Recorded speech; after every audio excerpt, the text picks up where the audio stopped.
आड्यात शिरायचा प्रयत्न केला तर हे मराठी सुपडासाप राजकीय केल्याशिवाय तुमचा सोडत नाही. धन्यवाद. शेवटचा प्रश्न आहे, तुमच्या हाताला देखील सकाळीच लागलं होतं, ते समोर आलं, ते वादळ कशा स्वरूपात राहणार आहे, काय ह्या राज्य सरकारला तुम्ही आता इशारा देता? शेवटचं आहे. देवेंद्र फडणवीसांनी मला जेलमध्ये सडवलं बी, गुतवलं बी, कुठं त्यांच्या कार्यकर्त्याच्या हाताने ते हल्ला बी घडून आणणार आहेत, किंवा त्या शुक्ला मॅडमला बी सांगितलेलं की सगळे एसपीना सांगून गुतवा.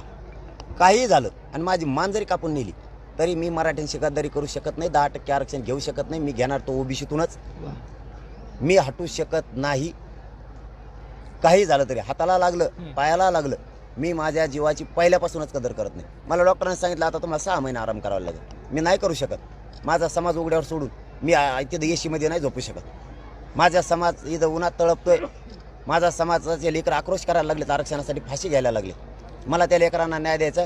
मी माझ्या जीवाची कदर करणार नाही. मी एक मेलो तरी चालत, करोडो पोरं सुखात करायच्यात. मला मेलो तर हरकत नाही. मी मरणपात करायला तयार आहे देवेंद्र फडणवीसांमुळं. पण आरक्षण घेतल्याशिवाय सुट्टी नाही. माझे पोरं मला समाधानी आणि सुखीच करायचे. राज्यातले मराठ्यांचे करोडो पोरं, ते केल्याशिवाय मी हटत नाही. किती ताकद लावा तुम्ही. एबीपी माझा, उघडा डोळे बघा नीट.